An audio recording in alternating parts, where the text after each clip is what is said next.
प्यारे विद्यार्थियों, आपका स्वागत है आपके अपने रिसर्च पाठशाला में।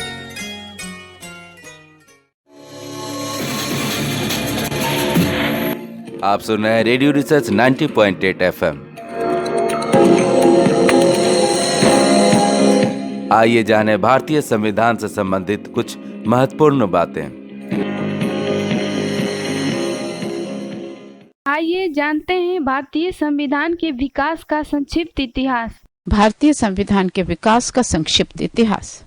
1757 ईस्वी की प्लासी की लड़ाई और 1764 ईस्वी के बक्सर के युद्ध को अंग्रेजों द्वारा जीत लिए जाने के बाद बंगाल पर ब्रिटिश ईस्ट इंडिया कंपनी ने शासन का शिकंजा कसा। इसी शासन को अपने अनुकूल बनाए रखने के लिए अंग्रेजों ने समय समय पर कई एक्ट पारित किए जो भारतीय संविधान के विकास की सीढ़ियां बनी। वे निम्न हैं। 1. 1773 ईस्वी का रेगुलेटिंग एक्ट। इस एक्ट के अंतर्गत कलकत्ता प्रेसिडेंसी में एक ऐसी सरकार स्थापित की गई जिसमें गवर्नर जनरल और उसकी परिषद के 4 सदस्य थे जो अपनी सत्ता के उपयोग संयुक्त रूप से करते थे। इसकी मुख्य बातें इस प्रकार हैं। 1. कंपनी के शासन पर संसदीय नियंत्रण स्थापित किया गया। 2. बंगाल के गवर्नर को तीनों प्रेसिडेंसियों का गवर्नर जनरल नियुक्त किया गया। 3. कलकत्ता में एक सुप्रीम कोर्ट की स्थापना की गई। 1784 ईस्वी का पिट्स इंडिया एक्ट। इस एक्ट के द्वारा दोहरे प्रशासन का प्रारंभ हुआ। 1. कोर्ट ऑफ डायरेक्टर्स व्यापारिक मामलों के लिए। 2. बोर्ड ऑफ कंट्रोलर राजनीतिक मामलों के लिए। 1793 ईस्वी का चार्टर अधिनियम। इसके द्वारा नियंत्रण बोर्ड के सदस्यों तथा कर्मचारियों के वेतनादि को भारतीय राजस्व में से देने की व्यवस्था की गई। 1813 ईस्वी का चार्टर अधिनियम। इसके द्वारा एक कंपनी के अधिकार पत्र को 20 वर्षों के लिए बढ़ा दिया गया। 2. कंपनी के भारत के साथ व्यापार करने के एकाधिकार को छीन लिया गया, किंतु उसे चीन के साथ व्यापार एवं पूर्वी देशों के साथ चाय के व्यापार के संबंध में 20 वर्षों के लिए एकाधिकार प्राप्त रहा।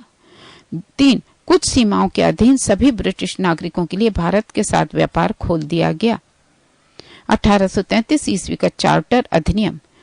1. इसके द्वारा कंपनी के व्यापारिक अधिकार पूर्णतः समाप्त कर दिए गए। 2. जब कंपनी का कार्य ब्रिटिश सरकार की ओर से मात्र भारत का शासन करना रह गया। 3. बंगाल के गवर्नर जनरल को भारत का गवर्नर जनरल कहा जाने लगा। 4. भारतीय कानूनों का वर्गीकरण किया गया तथा इस कार्य के लिए विधि आयोग की नियुक्ति की व्यवस्था की गई। 1853 ईस्वी का चार्टर अधिनियम। इस अधिनियम के द्वारा सेवाओं में नामजदगी का सिद्धांत समाप्त कर कंपनी के महत्वपूर्ण पदों की प्रतियोगी परीक्षाओं के आधार पर भरने की व्यवस्था की गई। 1858 ईस्वी का चार्टर अधिनियम। 1. भारत का शासन कंपनी से लेकर ब्रिटिश क्राउन के हाथों सौंप दिया गया। 2. भारत में मंत्री पद की व्यवस्था की गई। 3. 15 सदस्यों की भारत परिषद का सृजन हुआ। 4. भारतीय मामलों पर ब्रिटिश संसद का सीधा नियंत्रण स्थापित किया गया। 1861 ईस्वी का भारत शासन अधिनियम। 1. गवर्नर जनरल की कार्यकारिणी परिषद का विस्तार किया गया। 2. विभागीय प्रणाली का प्रारंभ हुआ। 3. गवर्नर जनरल को पहली बार अध्यादेश जारी करने की शक्ति प्रदान की गई। 4. गवर्नर जनरल को बंगाल उत्तर पश्चिमी सीमा प्रांत पंजाब में विधान परिषद स्थापित करने की शक्ति प्रदान की गई। 1892 ईस्वी का भारत शासन अधिनियम। 1. अप्रत्यक्ष चुनाव प्रणाली की शुरुआत हुई। 2. इसके द्वारा राजस्व एवं व्यय अथवा बजट पर बहस करने तथा कार्यकारिणी से प्रश्न पूछने की शक्ति दी गई। 1909 ईस्वी का भारत शासन अधिनियम। मार्ले मिंटो सुधार। 1. पहली बार मुस्लिम समुदाय के लिए पृथक प्रतिनिधित्व का उपबंध किया गया। 2. भारतीयों को भारत सचिव एवं गवर्नर जनरल की कार्यकारिणी परिषदों में नियुक्ति की गई। 3. केंद्रीय और प्रांतीय विधान परिषदों को पहली बार बजट पर वाद विवाद करने, सार्वजनिक हित के विषयों पर प्रस्ताव पेश करने, पूरक प्रश्न पूछने और मत देने का अधिकार मिला। 4. प्रांतीय विधान परिषदों की संख्या में वृद्धि की गई। 1919 ईस्वी का भारत शासन अधिनियम। मॉन्टेग्यू चेम्सफोर्ड सुधार। 1. केंद्र में द्विसदनात्मक विधायिका की स्थापना की गई। प्रथम परिषद तथा दूसरी केंद्रीय विधानसभा। राज्य परिषद के सदस्यों की संख्या 60 थी, जिसमें 34 निर्वाचित होते थे और उनका कार्यकाल 5 वर्ष का होता था। केंद्रीय विधानसभा के सदस्यों की संख्या 145 थी, जिनमें 104 निर्वाचित तथा 41 मनोनीत होते थे। इनका कार्यकाल 3 वर्षों का था। दोनों सदनों के अधिकार समान थे। इनमें सिर्फ एक अंतर था कि बजट पर स्वीकृति प्रदान करने का अधिकार निचले सदन को था। 2 प्रांतों में द्वैध शासन प्रणाली का प्रवर्तन किया गया। इस योजना के अनुसार प्रांतीय विषयों को 2 वर्गों में विभाजित किया गया, आरक्षित तथा हस्तांतरित। आरक्षित विषय थे वित्त, भूमि कर, अकाल सहायता, न्याय, पुलिस, पेंशन, आपराधिक जातियां, क्रिमिनल ट्राइब्स, छापाखाना, समाचार पत्र, सिंचाई, जलमार्ग, खान, कारखाना, बिजली, गैस, बॉयलर, श्रमिक कल्याण, औद्योगिक विवाद, मोटर गाड़ियां, छोटे बंदरगाह और सार्वजनिक सेवाएं आदि। हस्तांतरित विषय 1 शिक्षा, पुस्तकालय, संग्रहालय, स्थानीय स्वायत्त शासन, चिकित्सा सहायक। 2 सार्वजनिक निर्माण विभाग, आबकारी उद्योग, तोल तथा माप, सार्वजनिक मनोरंजन का नियंत्रण, धार्मिक तथा अग्रहार दान आदि। 3 आरक्षित विषय का प्रशासन गवर्नर अपनी कार्यकारी परिषद के माध्यम से करता था, जबकि हस्तांतरित विषय का प्रशासन प्रांतीय विधानमंडल के प्रति उत्तरदायी भारतीय मंत्रियों के द्वारा किया गया था। 4 द्वैध शासन प्रणाली को 1935 ईस्वी के एक्ट के द्वारा समाप्त कर दिया गया।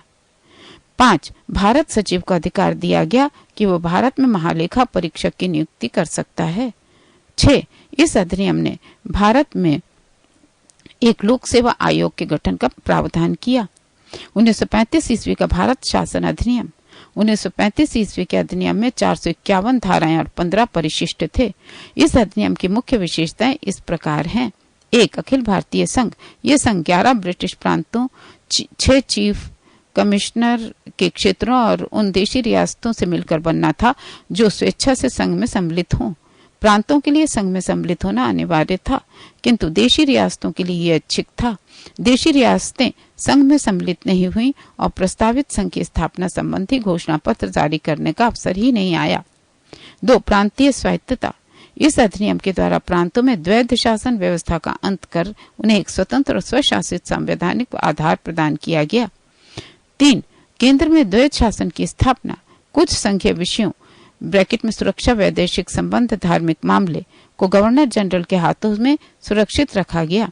अन्य संघीय विषयों की व्यवस्था के लिए गवर्नर जनरल को सहायक एवं परामर्श देने हेतु मंत्रिमंडल की व्यवस्था की गई, जो मंत्रिमंडल व्यवस्थापिका के प्रति उत्तरदायी था।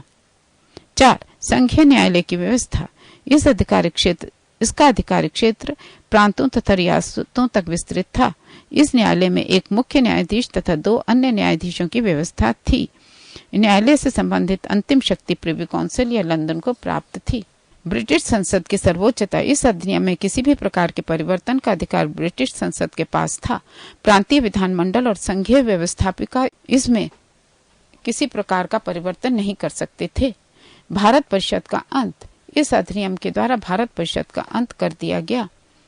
सांप्रदायिक निर्वाचन पद्धति के विस्तार। संघीय तथा प्रांतीय व्यवस्थापिकाओं में विभिन्न संप्रदायों को प्रतिनिधित्व देने के लिए सांप्रदायिक निर्वाचन पद्धति को जारी रखा गया और इसका विस्तार आंग्ल भारतीयों, भारतीय ईसाइयों, यूरोपियन और हरिजनों के लिए भी किया गया। इस अधिनियम में प्रस्तावना का अभाव था। 9 इसके द्वारा बर्मा को भारत से अलग कर दिया गया, अदन को इंग्लैंड के औपनिवेशिक कार्यालय के अधीन कर दिया गया और बरार को मध्य प्रांत में शामिल कर लिया गया। 1947 ईस्वी का भारतीय स्वतंत्रता अधिनियम। ब्रिटिश संसद में 4 जुलाई 1947 ईस्वी को भारतीय स्वतंत्रता अधिनियम प्रस्तावित किया गया, जो 18 जुलाई 1947 ईस्वी को स्वीकृत हो गया। इस अधिनियम में 20 धाराएं थीं। इस अधिनियम के प्रमुख प्रावधान निम्न हैं। 2 अधिराज्यों की स्थापना। 15 अगस्त 1947 ईस्वी को भारत एवं पाकिस्तान नामक 2 अधिराज्य बना दिए जाएंगे और उनको ब्रिटिश सरकार सत्ता सौंप देगी। सत्ता के उत्तरदायित्व दोनों अधिराज्यों की संविधान सभा को सौंपी जाएगी। 2 भारत एवं पाकिस्तान दोनों अधिराज्यों में एक गवर्नर जनरल होंगे, जिनकी नियुक्ति उनके मंत्रिमंडल की सलाह से की जाएगी। 3 संविधान सभा का विधानमंडल के रूप में कार्य करना। जब तक संविधान सभाएं संविधान का निर्माण नहीं कर लेती, तब तक वे विधानमंडल के रूप में कार्य करती रहेंगी। 4 भारत मंत्री के पद समाप्त कर दिए जाएंगे। 5 1935 ईस्वी के भारतीय शासन अधिनियम द्वारा शासन जब तक संविधान सभा द्वारा नया संविधान बनाकर तैयार नहीं किया जाता है, तब तक उस समय 1935 ईस्वी को भारतीय शासन अधिनियम द्वारा ही शासन होगा। 6 देशी रियासतों पर ब्रिटेन की सर्वोपरि वरीयता का अंत कर दिया गया। उनको भारत या पाकिस्तान किसी भी अधिराज्य में सम्मिलित होने और अपनी भावी संबंधों का निश्चय करने की स्वतंत्रता प्रदान की गई।